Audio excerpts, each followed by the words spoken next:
I can't run polls, so I just suddenly thought after it might be good to do a poll, but we'll do that. If we do another one, we'll do that another day. We'll find other ways around getting everyone involved. So I'm just getting my screen up so I can see. Can you see my slides? Have I Yes. shared them? Yeah, brilliant.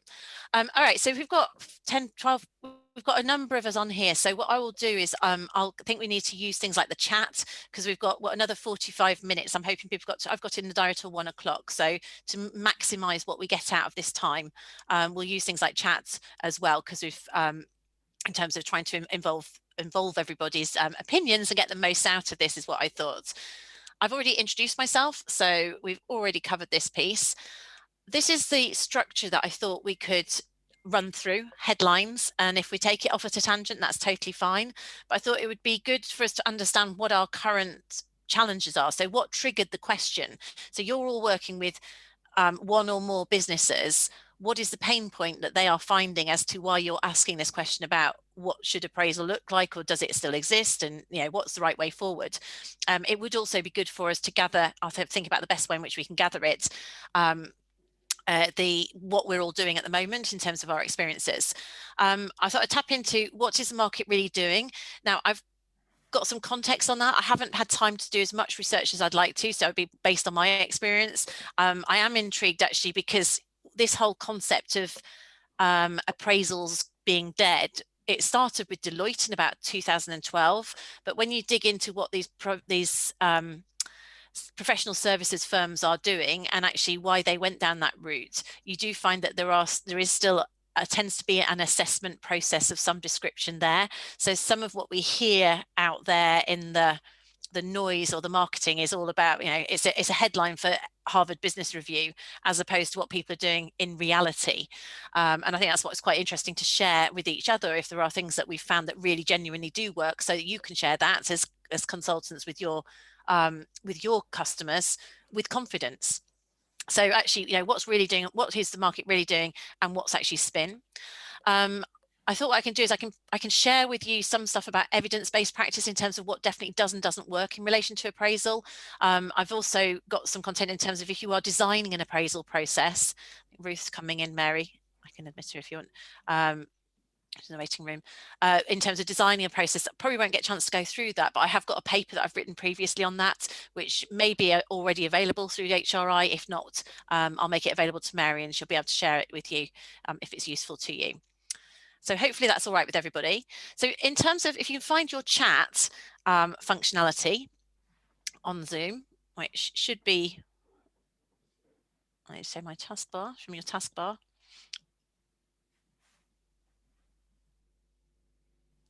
So if I was to ask you, why are you asking this question? So what are your customers saying currently?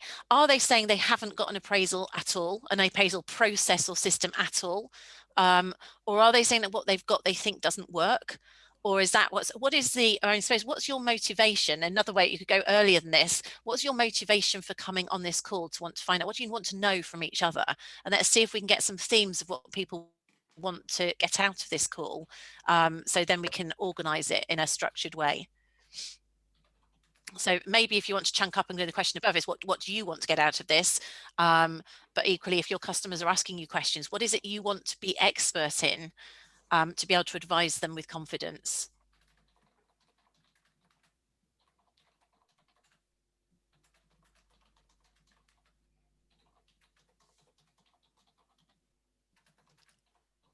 I feel like I need to apologize to the audience. My grammar, I've not got a question mark on my slides to just give a structure here. Right, let's see. So we want to know whether the traditional methods are outdated and what new processes are out there. If they haven't got one, what's the standard approach? Yeah.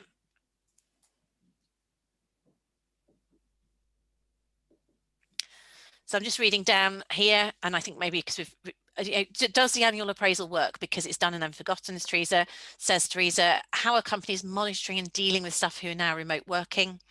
New approaches to performance management, light touch and regular rather than admin and time-heavy processes. Is it an unpopular process driven rather than a coaching conversation? How can the differ benefits between traditional appraisals versus an agile like coaching approach?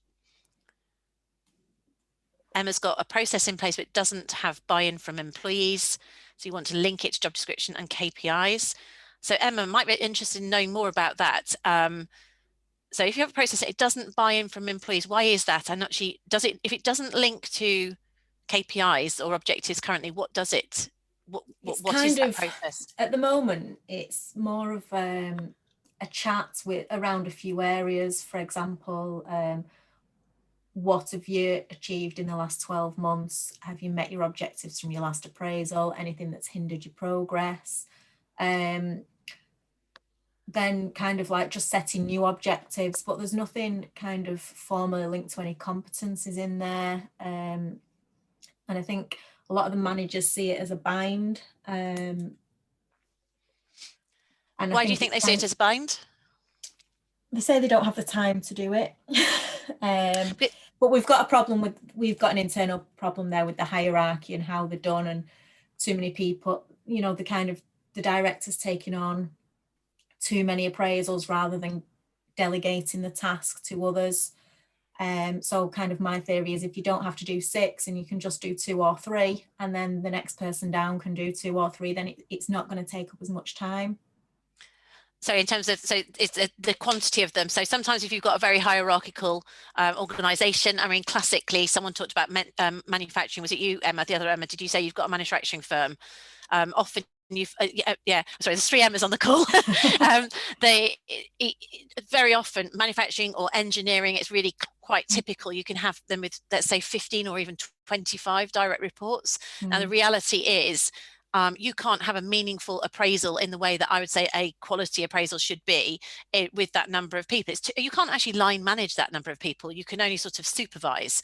And so there is something there where it all does depend on the culture of the organization or the context within which you're in, because you can advise them that they should have, if they want to manage people properly, they should have, let's say, a maximum of 8 direct reports, but they're not going to change.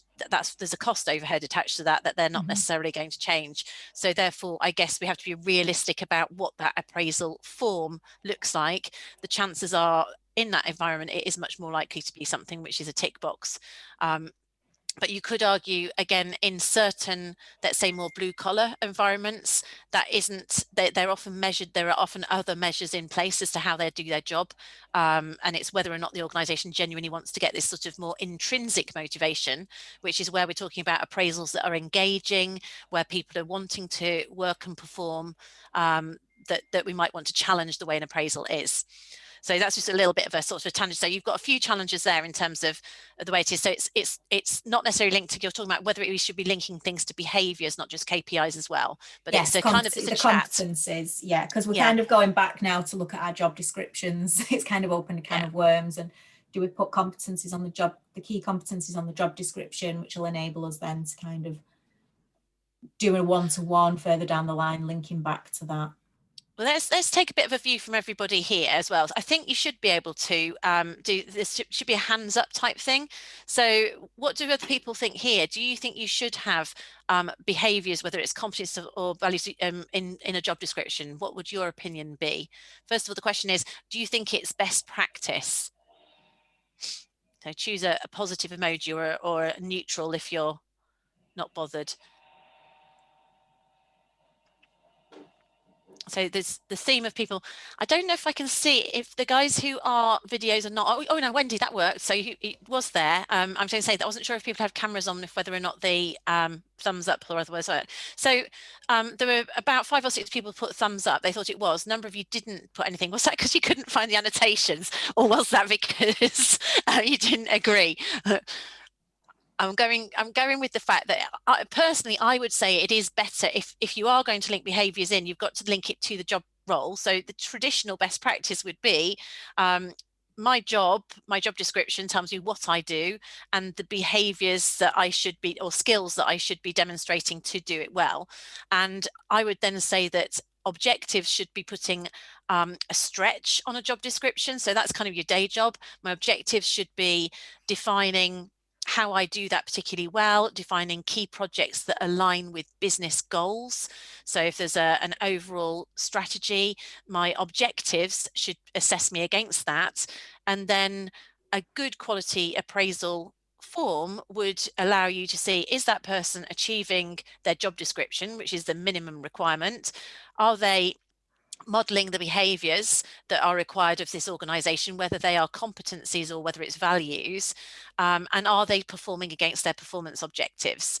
And those would be the three areas of performance that I would see you would have in a quality appraisal form.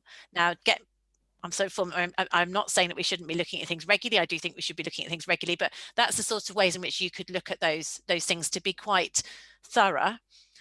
Where you then go into appraisal forms is often you get these conversations about where people want to go in the future, their development needs. One of the challenges that I've got it on a slide later that the evidence says is that we try to do too much in appraisal as well. So, and we mix things. So you can have a conversation about performance, but then you want to have a conversation about talent and development. And, I've seen some of the NHS forms. So anyone's ever worked with the NHS, I've seen 10-page appraisal forms. Is there any wonder that people have lost the will to live? That is, how do you make that any less than a 2-hour epic? And actually, how is that relevant once every 12 months? So, a lot of this is actually common sense. If we actually took a step back and look at some of the appraisal processes that are in place and applied our common sense, we go, there is no wonder that is not a meaningful process, because it's too long and you've got too many mixed things going on and it's too infrequent. And that is the point, I think, where the annual appraisal on its own is rightly criticised. If you think about, if you went to Weight Watchers and said, I want to lose a stone, and they go, yeah, great, follow this diet and I'll see you in 12 months. How many of us would expect to have been successful? Weight Watchers, you check in weekly and monthly, and you go off track and you get back on track. So why on earth we would think that people are going to magically perform against annual objectives by just sending them off to go and do what they like for 12 months and then coming back and doing an assessment? So I suppose there's a piece here where a lot of this have massive faith in your own common sense. Take a step back. The beauty of being an independent is that you do have context. You're not completely native to that organization, particularly at the start. So you can take a step back and think, right, what are they trying to achieve? Do they have overall strategy?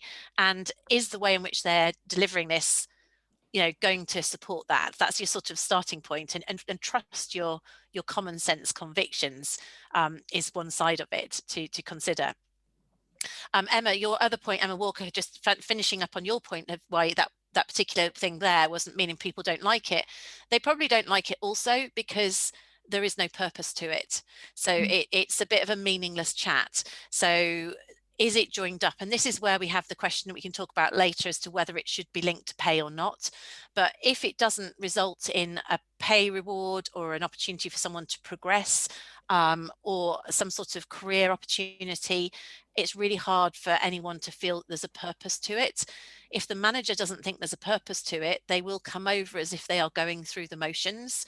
And if the manager treats it like they're going through the motions, people will have a bad effect, a bad experience, and you've got a kind of self-fulfilling prophecy going on there.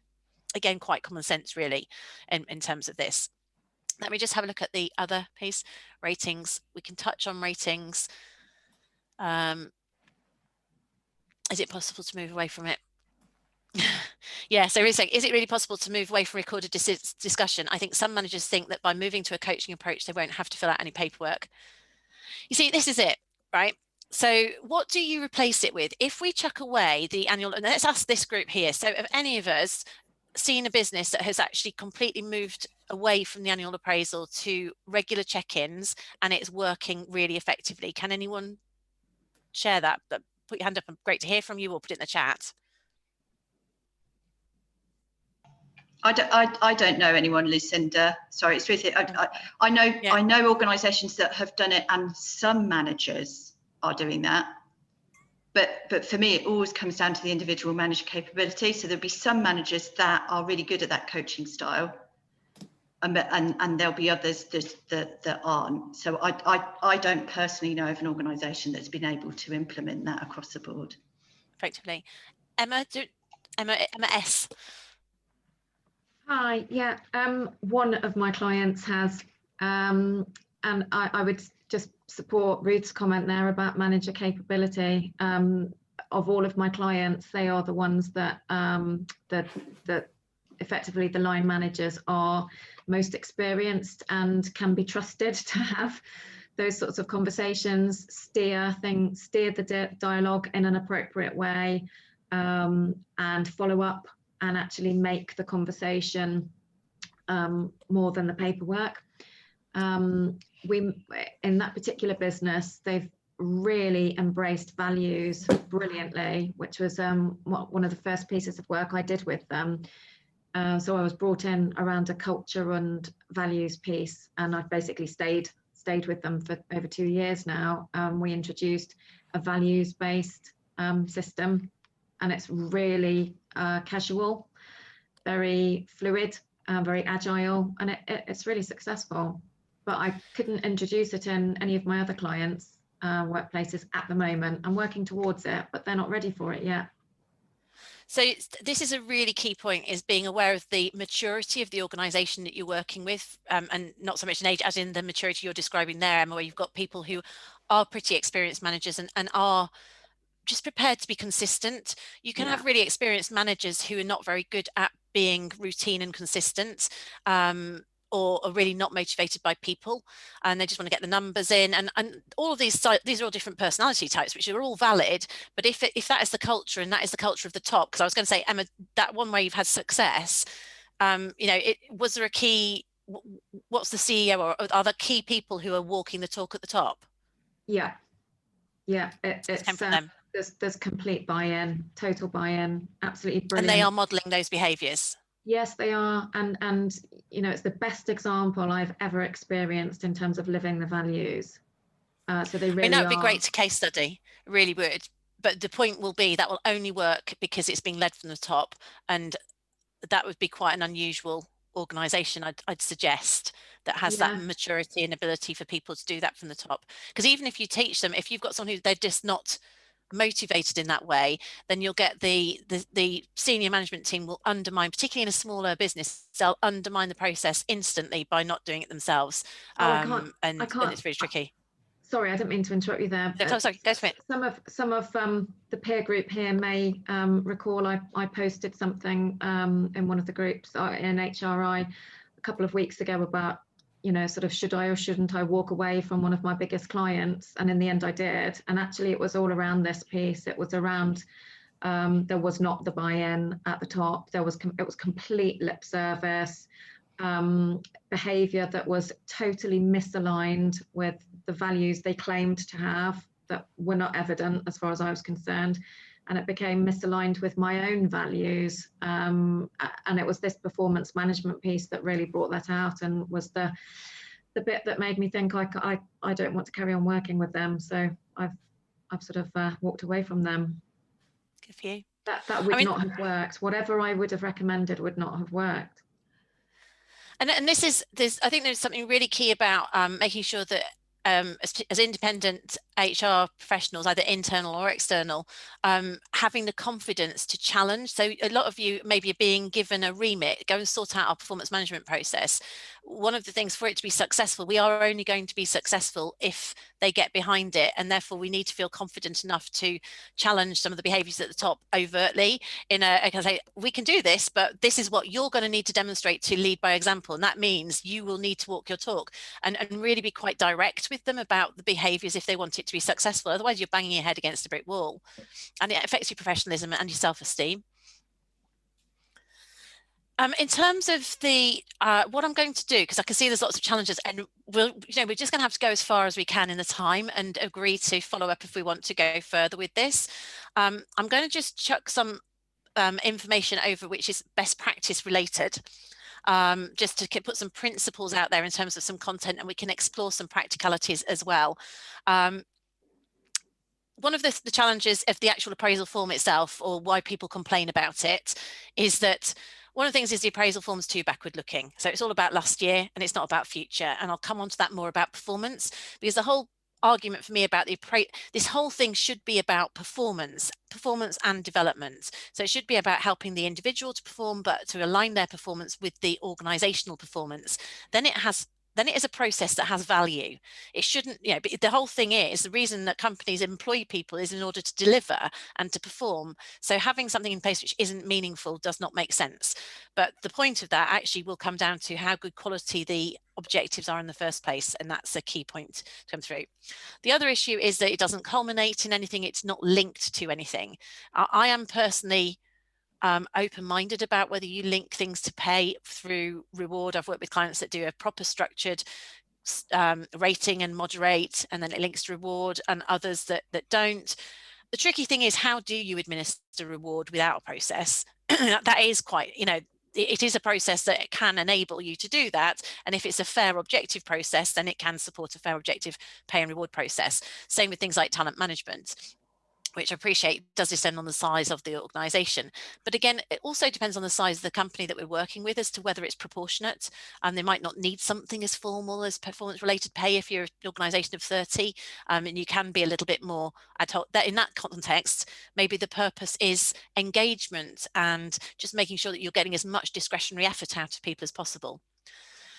The main other two issues with it is, one of them, it's just badly managed. The main issue with appraisal is the fact that if the manager's going through the motions, if they haven't set good quality objectives in the first place, then we have a bad experience. There is no point in doing it. And I'll show you just a bit of evidence later as to how damaging that can be. And then the other issue is it's not relevant because it's once every 12 months or once every 6 months.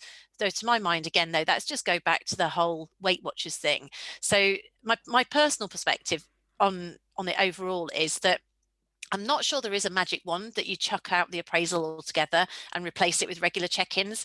Personally, in the organizations, most of the organizations I've worked with and within, they're not mature enough to, and you know, the majority of them are not mature enough to move straight to check-ins and just do check-ins, because those in themselves can become a bit of a, oh yeah, I've done my check-in, but it's a tick box one-to-one. Think about one-to-ones. What makes a quality one-to-one? Very often a one-to-one for a line manager is all about the line manager's agenda. Have you done? Have you done? Have you done? Because they want to get their job done. It's not about how are you achieving against your objectives, what do you want to do. It's not necessarily got that quality. And as someone who's been in-house in a large organization, I just think it would have been really naive for me to expect, but go, appraisals have gone, go and do meaningful objectives, talk to your people, you know, even if we've given them training, it's just not going to happen because other things get in the way. So I still feel that you have to have some sort of structure that then as the HR professional, you can oversee that structure. My issue is the fact that twice a year isn't frequent enough. So I believe that you need a structure, whether it's 12 or 9 check-ins. You'll probably find that one of those check-ins still is a bit of an appraisal. It just doesn't have to be a 10-page appraisal because you've been talking all year round. So the logical approach is having some sort of structure that is not too onerous, because simple is definitely better. The more complexity you put in, the more people lose the will to live. And frequency, quality conversations, which is really what you're all saying, that is the answer. So we know that's the answer. The problem is the fact that no one does it because we have a culture of really poor management out there. We don't train managers as a country. We're pretty poor at it. We don't necessarily lead by example. So it all comes back to the problem. What's the actual problem is probably that we just don't actually manage people, as in traditional management, all that well. That it's not really an exciting answer, but I think that a lot of the problem actually comes back to basics there. So, you know, it's not the appraisal's fault, poor old appraisal. Okay, sometimes they're badly structured, they're too long. It's actually the way in which we do it, which causes a lot of the problems, in my opinion. This I just thought I'd share with you.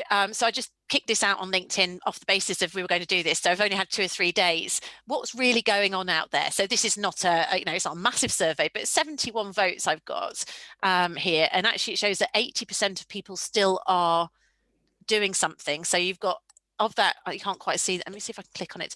What the actual numbers were, this one was, you'll be able to see it on my LinkedIn actually. The yes but hope to change was 17%. So they want to do something else, but don't quite know what to do.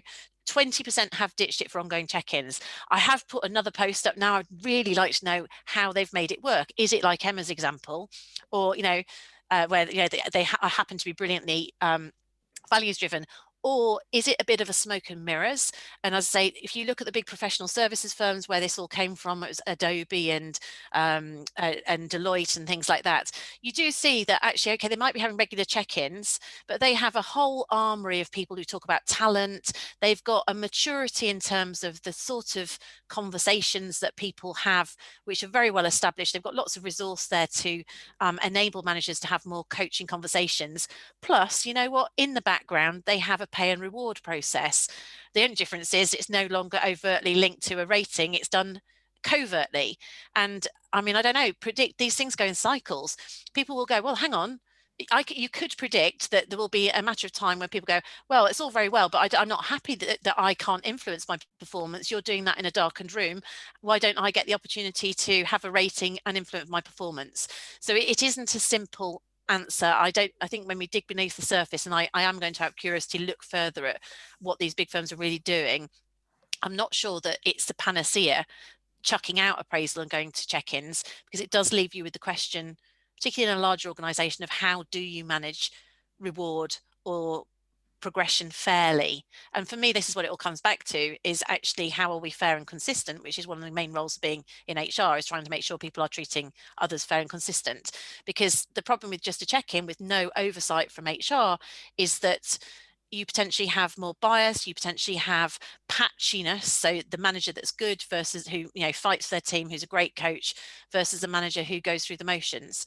And that's unfair to individuals, but also it can be organizational risk, because you've not got quality going on across the organization. So you might have a patch, you might have some great talent that's been managed by a terrible manager. And because you're just leaving them to go and get on with it, I think there's a level of risk there.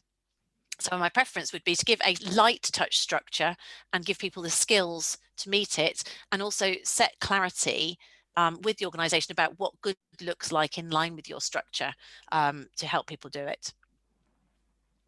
So it's still going on. This is just a few bits here. This is from 2012, but I think this is interesting in the NHS. So it's a massive bit of study.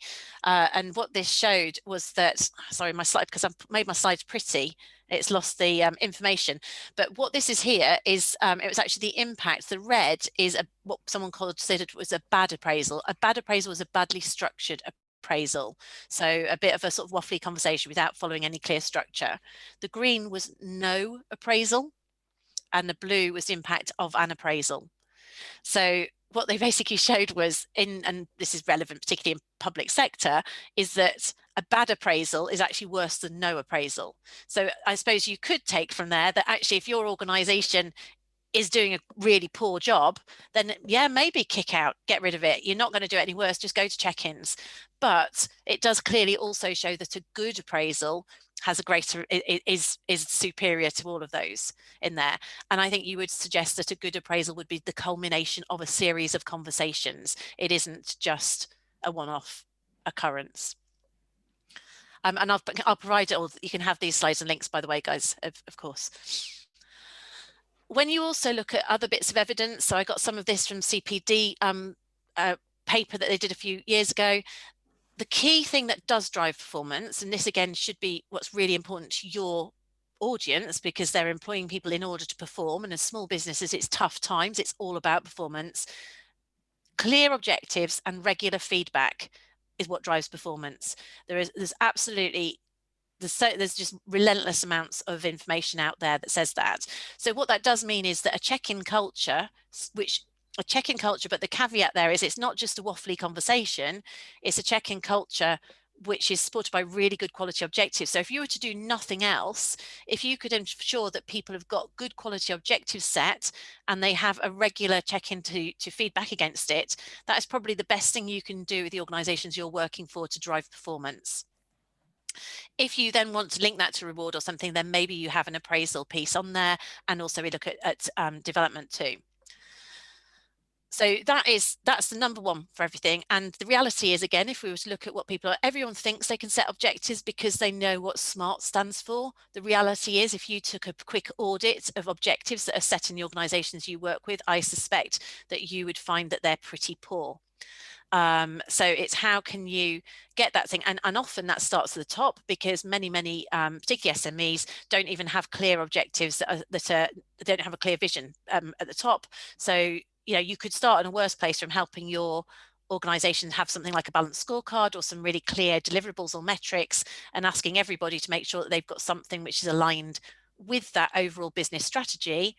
And then with a nod to Emma Walker's point earlier, is it should be almost a connection between where the business is going and also your job role. So me understanding my job role and the behaviors in my job and what that role is here to do that's going to support the business going the right way. So having good quality, clear objectives and linking it to this virtual world that we're in.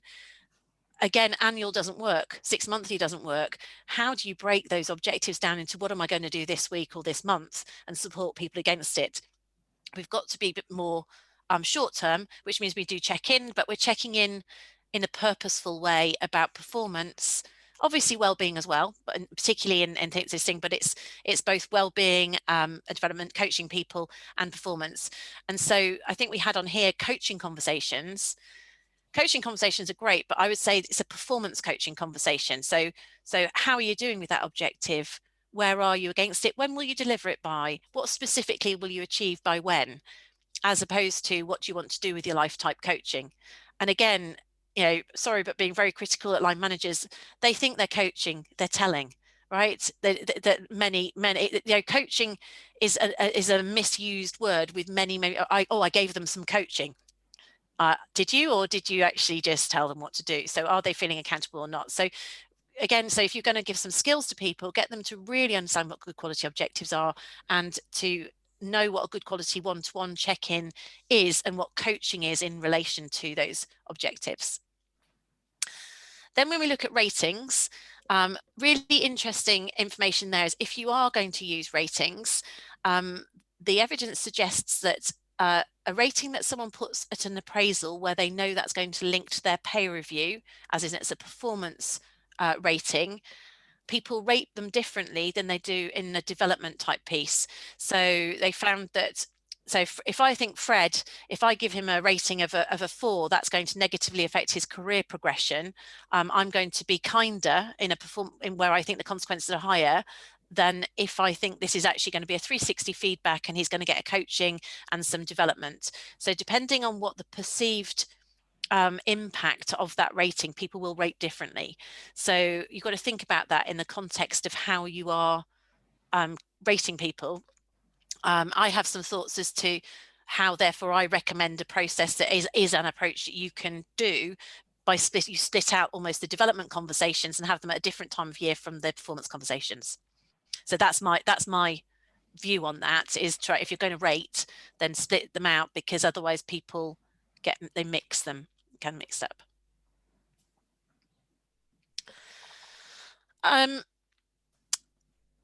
just going to come back to that because I want to open this up so we can ask questions, have more discussion. What I'll just flip on here. So continuous performance management, these are principles that I've pulled out before on other things. I think we've probably made these sort of things. These are key learning points if you want to go to this continuous performance management. This is a model that I have seen work, and we used it quite effectively, or a variation on it, at the business I worked in at Siemens. And it was breaking it down into a sort of a 12-month cycle, and by being specific about what was expected at different times in the year, that enabled us in HR to support those different aspects and also check that things were happening. And again, this goes back to, do you trust people that just because you tell them to do it, that they're going to do it? And unfortunately, I don't think that's human nature. But obviously you need to set objectives. It all starts, if you do nothing else, set objectives. If possible, people should be having regular one-to-ones. And I think in this environment right now, really there's no excuse. with remote working, people need to have that regular contact, and that probably wasn't happening before. I take a view that you could then have a slightly longer one-to-one at the end of Q1, and that one-to-one you could talk about what development needs do you have. So if you think of old school 10-page NHS appraisal form, they don't ask about development until the end of the year. Again, let's apply common sense. That makes absolutely no sense whatsoever, because development should be helping me to be successful. So if I wait until month 12, go, oh, okay, by the way, you didn't achieve what you needed to achieve this year, what development you need, it's too late.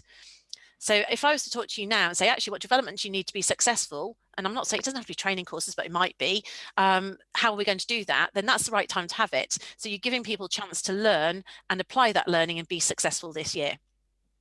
You carry on with your one-to-one, so that's the main priority. If you are going to have something which has ratings in it, then I think you have to have a mid-year appraisal, particularly if it links to reward. Otherwise, it's just plainly not fair.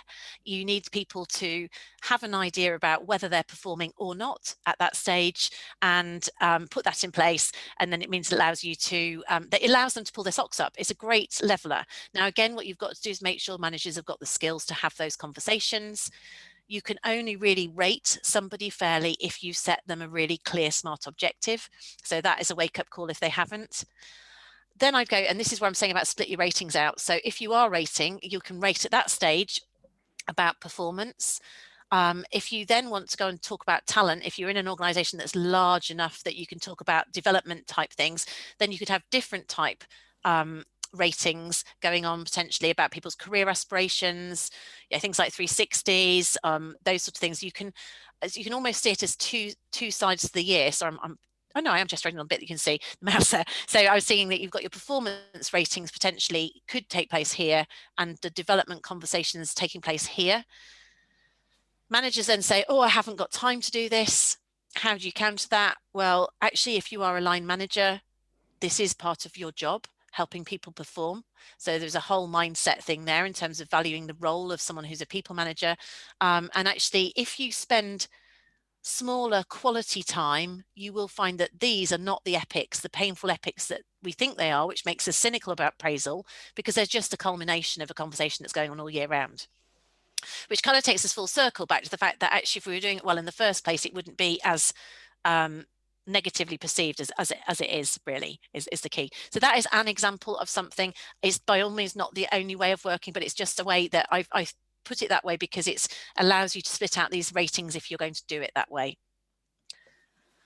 In terms of other things, I'm not going to go into this because I went and picked this out of the paper that I did, which we were designing an appraisal process, but it was really about if we're going back to scratch and you're trying to understand what's right for your organization, you've got to work out what is the problem that they're trying to fix. So they're telling you to sort out their appraisal process. They're already telling you what the solution is. So actually going to go, okay, what is it you want differently? Do you want us to have a high performance culture, or do you want to encourage talent retention, fairer allocation of reward? It's trying to understand what are we trying to achieve out of this, because then you're much more likely to make sure that it's not a misaligned process, if that makes sense. So what's the current situation? What do we need to change? Is there already something in place? I.e., if so, what do you like about that or hate about it? I mean, it could be as simple as I've worked with a housing association and they hate the appraisal form, and it's just the words, right? So we just flipped it from I think it was a performance review into an achievement review, right? And all of the words, they say, what have you achieved this year? What would you like to achieve next year? And it was called an achievement review. So it was just a little bit of rebranding. So understanding you don't have to throw everything out. It might be all right. The problem is more likely to be how it's being used or applied. Admittedly, to make it feel fresh, you might need to do a bit of minor rebranding, but it's more likely that people haven't got good quality objectives and managers not having good quality conversations that's causing the problem. So that would be the context that I'd suggest there. So it's just in terms of, I feel I've just downloaded my opinions on this. Please feel free to challenge or question, and I'll go back to the chat and see if there's anything here that we want to go specifically into in terms of chat, any other fresh stuff that's really worked for other people. Lucinda, it's Ruth again. I just wanted to ask you if you don't mind about the system side of things, because I know obviously with Actus, and I know you say this is not to promote Actus as such, but I think there's quite a few of us that are interested in how systems can support this process. How does it, in your experience, sort of typically work integrating whatever the process might be and trying to digitize it? Because I think there's just so many organizations that are keen to digitize as much as they can at the moment. So whatever system you use, because it's not promotional for this, is that the main advantage, I think, is visibility. and to a certain extent, I'm using the word compliance, but I don't want to use compliance, but it's visibility for you as HR or the business. So visibility of whether or not all of the objectives are aligned. If you said we're going to have quality conversations or set quality objectives, if they're all done on paper, and even if it's a business of 30 or 40 people, well, let's face it, that's a massive ball ache for you to go and look at each paper. So if you've got a system, you can just click and go, you can look at them and go, well, that's crap. I mean, sorry, apologies. On appraisals, I've seen people, we've clicked on appraisals and people have gone into a space and they used to just leave it blank, and then they realized that they weren't able to leave it blank. So then they just put ... So is there anyone, so you can go and see who are the managers who are just not, who are playing a game, they're not in quality. And then that allows you to focus in on the people who need to be focused in on, and, you know, have that conversation as to why they're doing it in that certain way. So for me, that would be the main advantage. And then once you get above a certain size, it's your ability to respond. Why are appraisals not meaningful? Because there's no consequence, let's say, and people want training. If you've got something where you can capture the training needs quite quickly and easily, you can then respond to that. So it just allows you to, and allows you to be less of an administrator. So I remember I used to get 2,000 training needs at the end of the year, right? And I thought, this makes no sense, of which people have put wish list of courses on. They're probably 18 months too late by the time I do it. You can't be responsive enough, and there's a whole load of admin. So that's where I would say once you get above a certain size, those are key benefits, which would allow you to be more strategic and change the culture, because it's only if you can see what's really happening can you then actually go and make a difference to that culture and go and say, well, I know that you're not going, I know you're not doing the one, so I can see it, right? You know, you can, so if there is a commitment to making that culture change, then a system can tremendously support you in doing that. And then if you want to do performance related pay and those sort of things, those are where your advantages are. It also gives you almost a framework. If you're trying to set the expectation to line managers that they are going to have a one-to-one and cover certain points, then you can have a framework that has those points in it. So there's that kind of, that's where I think you have the benefit. I mean, the other interesting thing is, of course, again, go back to is there any other part of the organization that you wouldn't have a system for? I mean, why is it that HR, the people, you know, sales would straight a CRM, you know, finance, you would have a system rather than be having to do lots of paper-based admin. There is really virtually nowhere else in an organization that doesn't. And that says something about how people are valued, or about how loud a case we make for the value that you can bring through getting people to perform at a higher level. And if you do want to look at system, I am going to do a system thing next week, actually, as coincidentally. So keep an eye out so we can talk about systems specifically. Brilliant, thank you. Is there any other point? As I say, I'm very conscious that this has been a bit of a kind of free-for-all, because it was as I organic origin.